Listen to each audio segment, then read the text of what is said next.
ururka dhalinyarada Ilays oo ka dhisan magaalada Buuhoodle ayaa tacsi tiiraanyada u diray eheladii iyo qaraabadii ay ka geeriyootay Allah ha u naxariistee Saada Cali Warsame oo ahayd xildhibaan ka tirsan dowladda federaalka Soomaaliya ahaydna fanaanadii qaranka Soomaaliyeed. Saada Cali Warsame oo dhawaan dil arxan darro ah lagu geystay magaalada Muqdisho ee caasimadda dalka Soomaaliya, ayagoona ka codsaday dowladda federaalka Soomaaliya iyo ummadda Soomaaliyeed ay ku dhaqan magaalada Muqdisho in ay tallaabo sharciya ka qaadaan sharcigana hor keenaan dadkii ka dambeeyay dilkan loo geystay Allah ha u naxariistee fanaanada qaranka Soomaaliyeed ahaydna xildhibaanada dowladda federaalka Soomaaliya. ugu horeyna waxaa halka ka hadlay gudoomiyaha ururka Ilays Maxamed Cali oo baaq u jeediyay dowladda federaalka Soomaaliya sidii ay sharciga u horkeeni lahaayeen dadkii dilka arxan darrada u geystay fanaanada qaranka Soomaaliyeed ee Saada Cali Warsame. waxaan halkan tacsi aad iyo aad tiiraanyo uga dirayaa anaa ku hadlaya afka dhalinyarada gobolka Cayn ahna gudoomiyaha ururka Ilays xildhibaan Saada Cali Warsame oo runtii ahayd gabadh qaran oo dil aad iyo aad u fool xun lagu dilay Muqdisho dhexdeeda ayaamkii la soo dhaafay.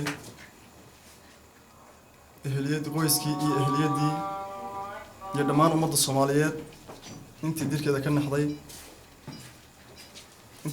naxdayba waxaan leeyahay Ilaahay sabir iyo iibaax naga siiyo dhamaanteen. waxaan kaloo doonayaa halkan aan ka cabaareeyo ummadda Soomaaliyeed ee Saada dilkeeda ka dambeysay, intii gacanteeda ku dishay iyo intii ficilkeeda lagu dilay iyo intii geerideeda ku farxdayba. waxaa iyaduna sidoo kale halka ka hadashay Farduus Suldaan oo kamida ururka dhalinyarada Ilays oo ugu baaqday dowladda federaalka Soomaaliya iyo ummadda Soomaaliyeed in ay gacan ka geystaan sidii loo soo qaban lahaa dadkii dilay Saada Cali Warsame. dhammaan ummadda Soomaaliyeed xamar lagu laayay in ay dowladdu hor keento sharciga sidii dadkii nafisay u dilay loo dilay inay keento qofka dilay iyo kii ka dambeeyay Saada Cali Warsame. wariyaasha xamar lagu laayay, hooyooyinka lagu laayay, xildhibaanada lagu laayay, ganacsatada lagu laayay, qof walba oo Soomaaliyeed oo xamar lagu dilay oo qofka dilay uusan xaq iyo waajib midna ugu lahayn in ay sharciga keenaan man ka codsanay dowladda Soomaaliya.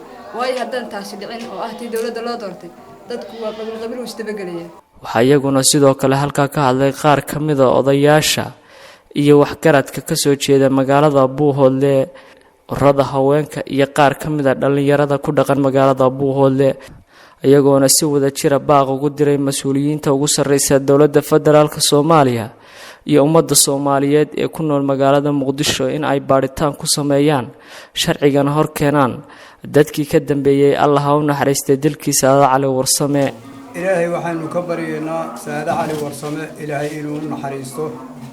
ilaahay gurigeedii guri ay kaga reysato Allah ha geeyo, jannatul firdaws Allah ha geeyo.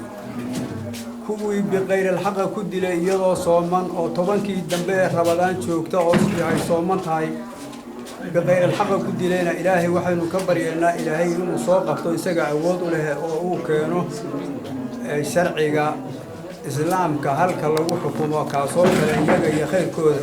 Saado Cali Warsame oo ahayd xildhibaan Soomaaliyeed ama ahayd abwaan Soomaaliyeed waxaynu tacsi u diraynaa dhammaan Soomaali weyn meel kasta oo ilaahay waxaynu uga baryaynaa naxariistii janno.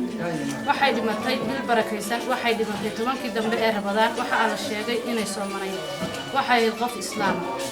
waxaan ku darsanayaa dowladda Soomaaliyeed ee uu madaxweynaha ka yahay Xasan Sheekh Maxamuud in uu dadka Saado Cali Warsame sida arxan darrada ah ugu dilay magaalada Muqdisho. waynu ognahay ambassador meesha uu kaga yaalo Muqdisho waa meel wadnaha magaalada lana soo qabto ciqaabtoodana la mariyo insha Allah bismillaahi kariim.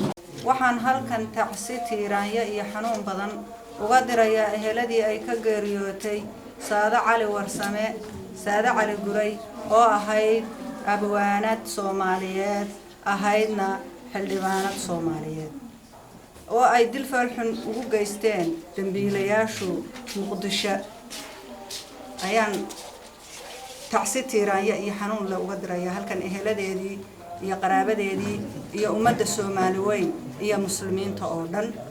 iyo intii ka horeysay iyada ee dilkaas oo kale loo geystayba waan u tacsiyeynayaa dhammaantood ayaanu dawladda Soomaaliyeed ka codsanaynaa dawladda Soomaaliyeed waa inay xilkii ay qaaday ee ahaa in ay argagixisada wax ka qabanayso waa inay muujisaa oo laga helaa ururkan dhalinyarada Elays ee tacsida tiiraanyada leh u diriyay eheladii iyo qaraabadii ay ka geeriyootay Allah ha u naxariistay fanaanadii qaranka Soomaaliyeed ahaydna xildhibaanad ka tirsan dawladda federaalka Soomaaliya Saada Cali Warsame ayaa wuxuu ku soo dhamaaday jawi aad u wanaagsan.